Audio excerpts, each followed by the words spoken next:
Hariom students, in this video we are going to study about the Raleigh's theorem.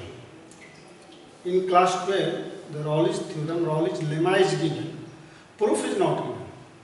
But we have to understand what is the geometrically representation of the Raleigh's theorem. First of all, see the statement of Raleigh's theorem. Raleigh's theorem is telling, suppose fx is a function that satisfies all the following. Fx is continuous on the closed interval ab. That means function fx is given, and that f of x is continuous in closed interval ab, and also the f of x is differentiable in open interval AB. Third condition is FA equal to FB. Then there is a number C such that C will be between A and B. C belongs to here. C belongs to closed interval, open interval AB. That means A से बड़ा होगा और B से छोटा होगा, and f dash c equal to 0. अब इसका जो ज्योमेट्रिकल मीनिंग है, इसको अगर हम ध्यान से समझ लेंगे तो ये पूरी बात दिमाग में बैठ जाती है. तो हमें इस पर ध्यान देना है. Suppose that is the f of x, the graph of f of x. ये जो कर्व लाइन देख रहे हैं f ऑफ x का graph, it is continuous between A to B. यानी कि ये कंटिन्यूअस है A टू B पर. दैट मीन्स ये जो ग्राफ है ये बड़ा हो सकता है, लेकिन कंटिन्यूअस किसके बीच में है? तो A और B के बीच में ही कंटिन्यूअस. तो हम यहाँ से यहाँ तक पर विचार कर रहे हैं, यानी कि यहाँ से यहाँ तक कहीं भी ये ब्रेक नहीं है. That is the continuous. ये close interval A and B में. अब ये जो पॉइंट M होगा वो A and F of A होगा, और ये point N B and F of B होगा. ये A0 B0 है. ये जो हाइट है देख रहे हैं FA equal to FB, FA equal to FB, यानी कि ये जो हाइट है ये दिया हुआ है बराबर है, ये AM और BN, AM equal to BN. तो इस कंडीशन में ये जो C ऐसा पॉइंट आएगा जहां C और FC, ये C, यहाँ जो टैंजेंट आप देख रहे हैं ये रेड लाइन से जो दर्शाया गया ये टैंजेंट है. तो ये F डैश C जो होगा इक्वल टू 0, और ये C कहाँ होगा? A और B के बीच में होगा कहीं. तो F dash C equal to 0 यानी कि that slope at C will be parallel to x axis, will be parallel to x axis. ये दिमाग में रखना. अब ये जो दूसरा फिगर आप देख रहे हैं इसमें दो दिखाया हुआ है, यानी कि अगर मान लीजिए कि आपको कोई भी ऐसा फंक्शन दिया हुआ है, मान लीजिए कि fx इक्वल टू डिग्री 3 का x cube plus 4x square plus 2x, ऐसे हम डिग्री 3 का एक फंक्शन लेते हैं. तो फंक्शन कंटिन्यूअस तो होगा, लेकिन जब f dash x equal to 0 आप करेंगे तो ये जो वैल्यू ऑफ c आएगा वो 2 आ जाएगा. f dash x equal to 0 करेंगे तो 2 आएगा, यानी कि ये f इक्वल टू fp है. देख रहे हैं क्योंकि ये से ही शुरू हुआ है इस बिंदु पर, तो ये यहाँ 0 है, fa 0 है और fb 0 है, तो दोनों fa इक्वल टू fb बराबर है. यहाँ fa इक्वल टू fb बराबर है, यहाँ भी fa equal to fb equal to आप 0 कह सकते हैं इस फंक्शन में. और ये a टू b कंटिन्यूअस है, कहीं ब्रेक नहीं हुआ, ये देख रहे हैं. तो इस कंडीशन में अगर मान लीजिए कि ये क्यूबिक ये जो गिवन फंक्शन है पॉलिनोमियल में ऑफ डिग्री 3 का है, तो इसमें दो, जब f डैश x आप 0 करेंगे तो दो वैल्यू आ जाएगा, यानी कि C1 और C2, और दोनों पर ये पैरेलल हो सकता है। पैरेलल ये दोनों f डैश, यहाँ पर तो ये कि f डैश C1 भी 0 है और f dash C2 f of C2 भी 0 है, और ये C1 और C2 दोनों बिटवीन A एंड B भी है। तो इस तरह से रॉलिस थ्योरम को अगर हम समझ लिए तो it will be always in your mind. अब इस पर हम क्वेश्चन देखते हैं रॉलिस थ्योरम। तो ये क्वेश्चन नंबर 1 है एनसीईआरटी बुक का पहला question. Verify रॉलिस theorem for the function f(x) = x² + 2x - 8 x belongs to -4 2। Question यही है, ये अलजेब्रिक पॉलिनोमियल फंक्शन है। तो जब हम कंटिन्यूटी पढ़ रहे थे तो उसी समय ये बातें आई थी कि जितने भी अलजेब्रिक पॉलिनोमियल फंक्शन होते हैं वो क्या होते हैं, कंटिन्यूअस होते हैं। तो ये f(x) = x² + 2x - 8 is algebraic polynomial function of order 2, hence it is continuous on -4 to। Continuity का, कंटिन्यूअस चेक करने का ये भी एक तरीका है। ये रियल वैल्यूड फंक्शन है, ध्यान में रखना, ये बहुत कठिन नहीं है। That is the real valued function, और रियल वैल्यूड फंक्शन है, और ये कंटिन्यूअस -4 to 2 लिख दिया गया। तो इसलिए लिख दिया गया कि -4 से 2 के बीच में कोई भी रियल नंबर आप इसमें बैठाओगे, यानी कि x का कोई भी रियल वैल्यू -4 से शुरू करके 2 तक में कोई भी रियल वैल्यू इसमें अगर रखेंगे तो ये जो फंक्शन है वो रियल ही देगा, कोई दूसरा वैल्यू इसमें नहीं होगा, ये अनडिफाइंड नहीं होगा। ब्रेक कब होता है, जब फंक्शन अनडिफाइंड हो जाता है, यानी कि 2/∞। तो ये ऐसा तो केस कहीं आ नहीं रहा है, इसलिए कंटिन्यूअस होगा। अब इसको हम डिफ्रेंशिएट कर देते हैं f(x) 2x + 2। तो यहाँ क्या लिखे, इट इज डिफरेंशिएबल ऑन -4 2। तो ये डिफरेंशिएबिलिटी कैसे चेक करते हैं, डिफरेंशिएबल होता है, लेकिन जब गिवन इंटरवल है, ये ओपन इंटरवल गिवन है -4 2, तो it is differentiable on -4 2। Simple सी बात है, -4 से बड़ा और 2 से कोई भी छोटा इसमें हम वैल्यू रखेंगे तो भी रियल होगा, ये डिफाइन होगा। ये नॉट डिफाइन या इन्फिनिटिव नहीं होगा, इसलिए ये भी डिफरेंशिएबल है।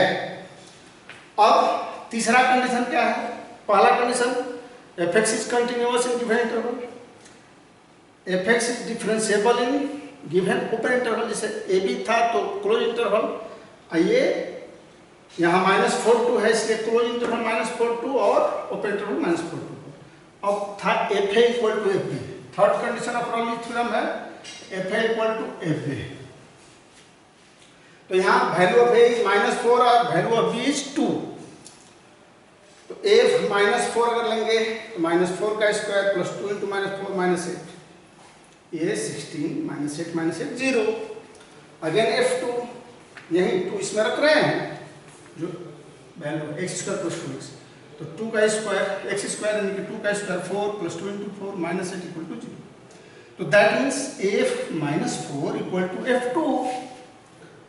तो hence all the conditions of Rayleigh's theorem are satisfied. There are 3 conditions, all these 3 conditions have been satisfied. Then what will be the resultant? अब उस कंडीशन में f'(c) = 0 होगा, f'(c) = 0 होगा, यानी कि एक ऐसा पॉइंट आएगा जिस पर स्लोप क्या होगा, x एक्सिस के पैरेलल होगा, तो f'(c) 0 ले लीजिए। अब f'(x) क्या है 2x + 2, तो f'(c) क्या हो जाएगा 2c + 2 = 0, क्योंकि we are going to x, ये डिफाइन है x वेरिएबल में, और ये c एक पार्टिकुलर पॉइंट है। So f'(c) has been taken as that 2x + 2, x = c के लिए 2c + 2 हो जाएगा = 0। तो c विल बी, अब c कैलकुलेट कर लेंगे हम, तो c विल बी यहाँ -1 हो जाएगा, और ये जो c -1 है 2c = this imply that 2c = -2, therefore c = -1, और ये जो -1c है क्या है, -1 belongs to open interval -4 to 2, इसी के बीच में है। तब लिखेंगे कि hence Rolle's theorem is verified. Therefore Rolle's theorem is verified. Verified हो गया क्योंकि जो वैल्यू ऑफ c आया ये बिलोंग्स कर रहा है ओपन इंटरवल -4 to 2 के बीच में। तो इस तरह से ये -1 क्या है जो बताए थे, -4 से बड़ा है -1 और 2 से छोटा है, बिटवीन द -4 and 2। तो इस तरह से ये क्वेश्चन नंबर 1 हुआ। नेक्स्ट क्वेश्चन देखते हैं। ये क्वेश्चन नंबर 2 है, examine if Rolle's theorem is applicable to any of the following function, can you say something about the converge of the Rayleigh theorem from these examples? The first question is given here, fx equal to f of x is greatest integer function for all x belongs to 5, 9, and second is f of x is also greatest integer function x for x belongs to -2, and third is fx equal to x square minus 1 for x belongs to 1. We are going to check the question first.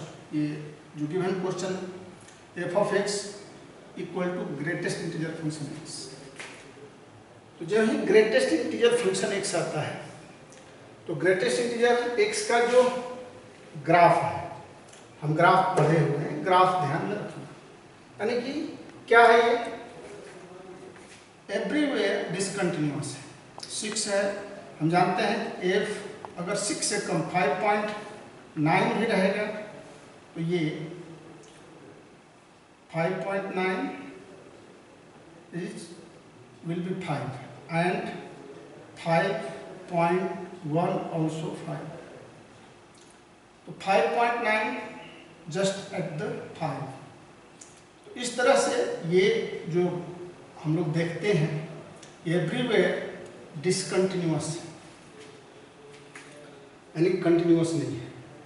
तो हम इसको दिखाने के लिए किसी बिंदु पर क्या होता है कि रॉलिच थ्योरम के according to Rolle's theorem fx must be continuous in given interval. अब यहाँ गिवन इंटरवल 5, 9 है, तो fx continuous on a b। अब यहाँ fx must be continuous on 5, 9, that means from 5 to 9। If will be check at any integral point from 5 to 9, then the greatest integer function will be not continuous. So just we are going to check the fx equal to greatest integer function x। हमें ध्यान में रखना है जैसे कि continuity, जब हम रॉलिच theorem पढ़ा रहे हैं तो जो फैक्ट है बताया गया है, कंटिन्यूटी में हम पढ़े हुए हैं कि कौन कौन सा फंक्शन कंटिन्यूअस होता है। तो अलजेब्रिक है वो कंटिन्यूअस हो जाएगा, साइनस कोसेक्स पूरा -∞ to ∞ के लिए कंटिन्यूअस होगा, log x होगा, एक्सपोनेंशियल फंक्शन होगा, तो ये सब कंटिन्यूअस होता है। tan x, cot x, sec x, cosec x given interval में कंटिन्यूअस होगा। तो कंटिन्यूअस कहाँ है इसकी जानकारी हमें रहनी चाहिए। अब greatest integer function x equal to 5 पर कंटिन्यूअस होगा नहीं, तो इसको चेक करके दिखाना है, डायरेक्ट नहीं लिखना कि it is not continuous at 5। क्यों नहीं होगा तो उसका कारण देना। अब we are going to check continuity at x equal to 5, ये continuity at x equal to 5 पर चेक करें। तो RHL लेंगे, limit x tends to 5 plus fx 5 plus h, RHL। अब ये 5 plus h can be written as 5 plus h, limit h tends to 0, 5 plus h will be 5। जानते हैं कि 5 point जो भी रहे, 9 रहे, 1 रहे, इट विल बी 5। एंड अब एलएचएल जब लेके चलेंगे तो limit x tends to 5 minus fx equal to limit h tends to 0 f 5 minus h। 5 minus h will be greatest integer function 5 minus h। 5 minus h यानी कि less than 5। अगर 4.9 भी रहे, 4.999 का इक्विवेलेंट हो जाएगा 5.h। तो दैट 4.999 will be 4, यानी 5.h will be 4. Limit h tends to 0 here, right? It becomes 4. ये दोनों इक्वल नहीं हुआ, यानी कि 5 पर ही हमारा ये फंक्शन कंटिन्यूअस नहीं हुआ, यानी कि therefore fx is discontinuous at x equal to 5. So therefore Raleigh's theorem is not applicable in this function. Therefore Raleigh's theorem is not applicable.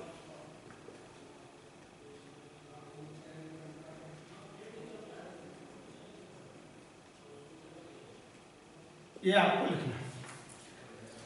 तो Raleigh's theorem तभी applicable होगा जब गिवन इंटरवल में continuous, फिर गिवन ओपन इंटरवल में differentiable f a equal to f b, और तब ये तीन जो रॉलिज थ्योरम का कंडीशन है वो सेटिस्फाई होगा, तभी एप्लीकेबल होगा। तो यहाँ पहला ही कंडीशन सेटिस्फाई नहीं है, F x is not continuous on 5 9, so here Rolle's theorem will be not applicable. अब क्वेश्चन नंबर 2 अगर हम देखते हैं तो ये F x equal to -x for x belongs to -2 5 है। तो इसमें भी ऐसे ही कंटिन्यूटी किसी एक बिंदु पर आप चेक कर लेंगे। मान लीजिए कि we are going to check at the -2, यहाँ -2 + 5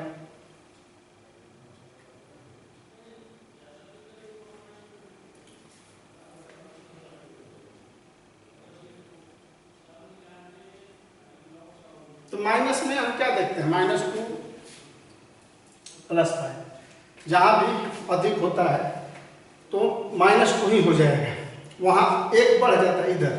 -2 मान लीजिए कि -2 है और प्लस कुछ भी 0.1 हो गया, तो ये जब -0.1 होगा तो क्या होगा, ये -2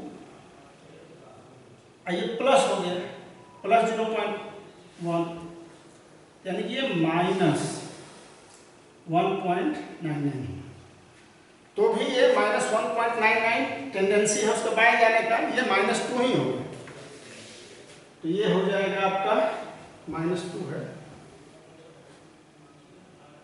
तो -2। और वही जब आप -2 माइनस पर देखेंगे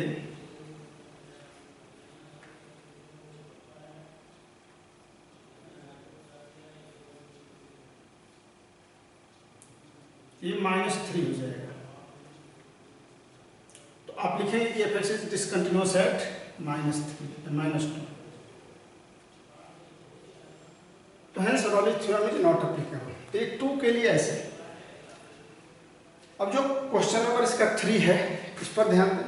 F x equal to x² - 1 for x belongs to 1 2, since f x equal to x² - 1 है, F x is algebraic polynomial function, x² - 1 algebraic polynomial function of order 2 है, तो ये कंटिन्यूअस होगा ऑन 1 2 पर।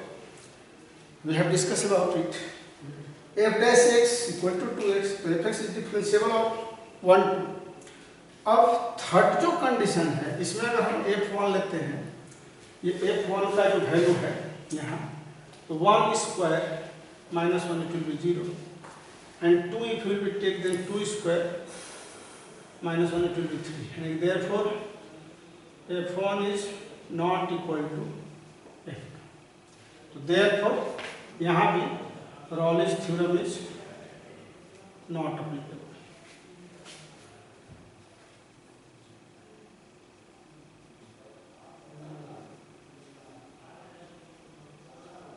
तो ये ऐसे क्वेश्चन हो गया। इसके आधार पर आप बता सकते हैं कि अगर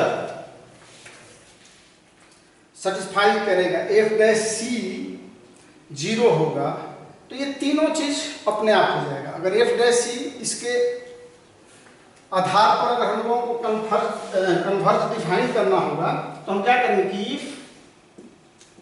f' equal to 0 for C belongs to a b, ये कन्वर्ज ऑफ रॉलिस थ्योरम है। ये f dash equal to 0 for all c belongs to a b, ये ओपन इंटरवल ए बी में। तो उस कंडीशन में क्या होगा कि ये तीनों यानी कि कंटिन्यूअस भी होगा फंक्शन, डिफरेंशिएबल भी होगा और f a equal to f b होगा। अगर ये हो गया, ये तीनों होगा तो ही कन्वर्ज होगा। अब देखते हैं हम लोग नेक्स्ट क्वेश्चन। क्वेश्चन नंबर 3 है, if A of -5 to 5 to r tends to r is a differentiable functions, and if f dash x does not vanish anywhere, then prove that f of -5 is not equal to f of 5। ये जो given function है, ये इसका मतलब है कि ये F x is that function F x, the domain of the function is -5 5,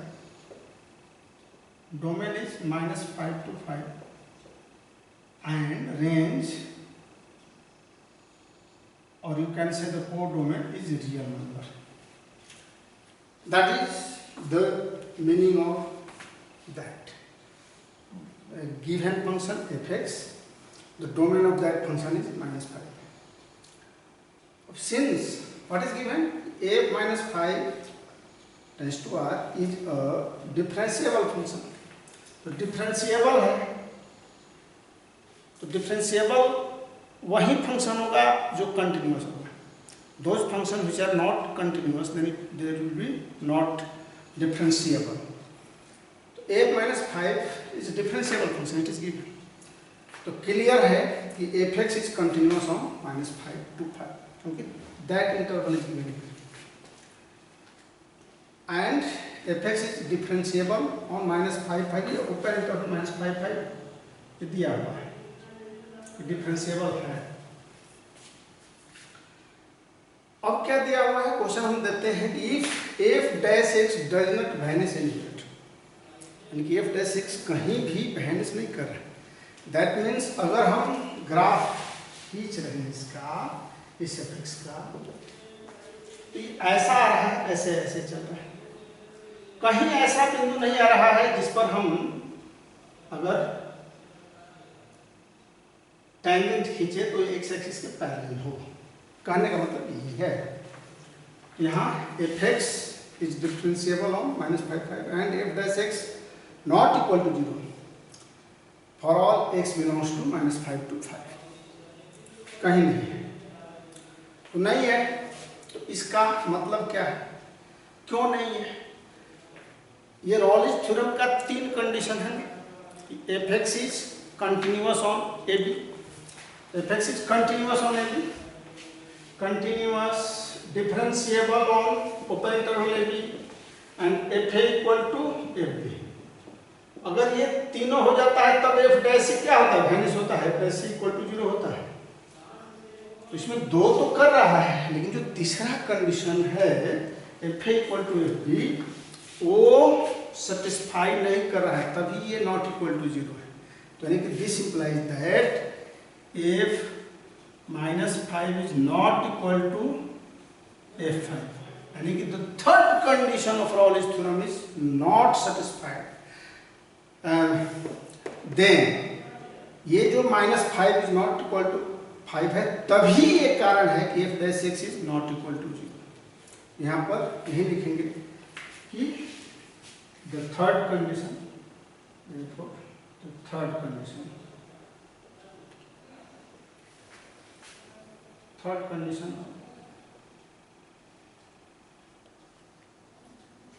Rayleigh's theorem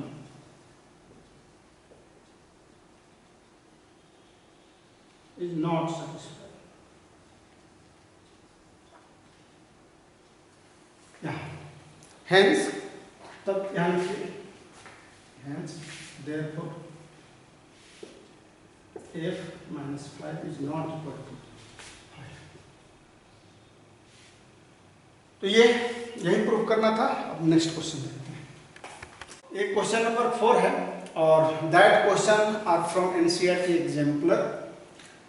The fx equal to log x square plus 2 minus log 3 on minus 1. We have to verify Raoult's theorem for that question also. So fx equal to log x square plus 2 minus log 3 is given. So we know that all logarithmic functions are continuous. So it is logarithmic function, hence it is continuous on minus 1 to 1. It has discussed in the continuity. And f dash x, what will be f dash x of log x square plus 2 minus log 3? So log x square plus 2, the function of function 1 by x square plus 2. Again, differentiation of x square plus 2 is 2 into x. 2 is constant. And log 3 is here constant, then it will be constant. So it is differentiable on minus 1 to 1. Differentiability continuity दोनों का मैं simple तरीका बताया हूँ कि अगर आप -1 to 1 ये दिया हुआ है, इसमें कोई वैल्यूज रखते हैं लॉग में, अगर ये रियल वैल्यू जाता है तो कंटिन्यूअस, यहाँ ये डिफरेंशिएबल है। -1 1 पर कहीं ये टूट नहीं रहा, -1 या 1 आप रखेंगे -1 to 1 के किसी वैल्यू के लिए तो ये 0 नहीं होगा, यानी कि डिफरेंशिएबल भी होगा -1 से बड़ा और 1 के बीच में। अब तीसरा condition f equal to fp, तो f a is here -1 1, तो f -1 log x का वैल्यू -1 तो -1 स्क्वायर प्लस 2, तो ये -1 स्क्वायर प्लस 2 log 3 हो जाएगा 1 प्लस 2 log 3 माइनस log 3 0, और सिमिलरली log 1 भी log 3 माइनस log 3 0 हो जाएगा, यानी कि all the conditions of Raoult's theorem are satisfied here. यहाँ आप लिखेंगे कि therefore the all condition of Raoult's theorem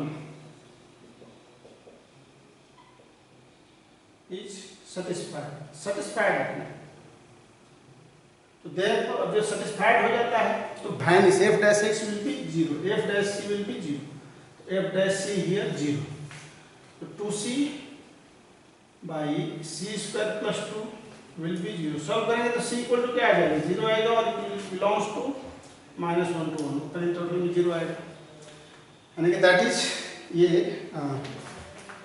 c यहाँ कॉमा दे करके, यानी कि देयरफॉर c यहाँ clearly the value of c या 0, c equal to 0 in -1 to 1।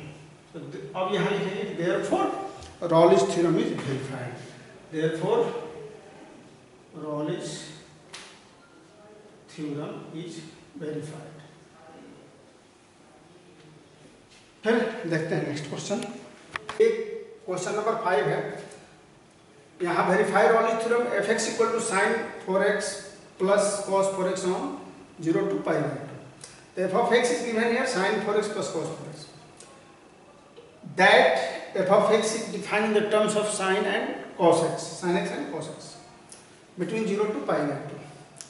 तो between 0 to pi by 2 it will be clearly continuous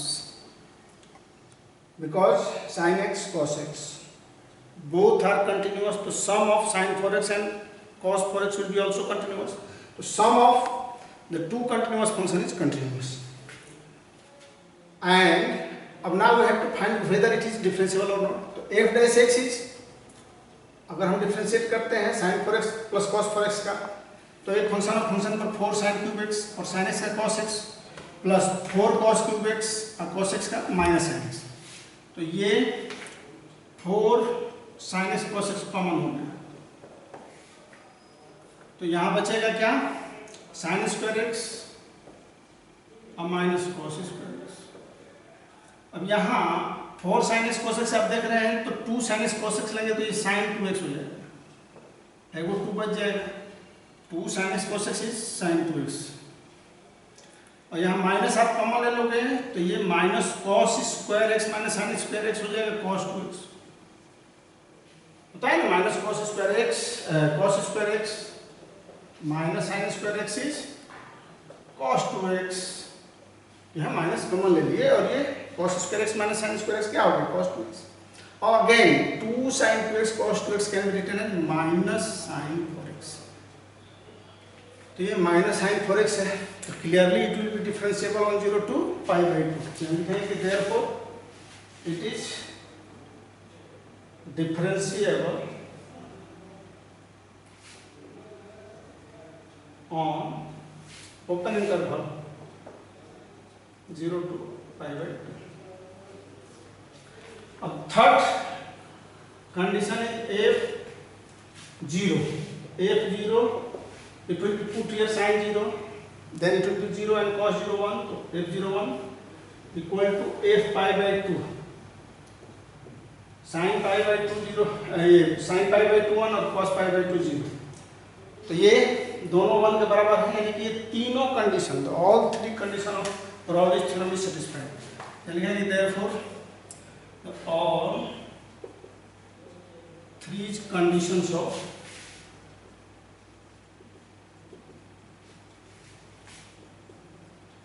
Rayleigh's theorem is satisfied.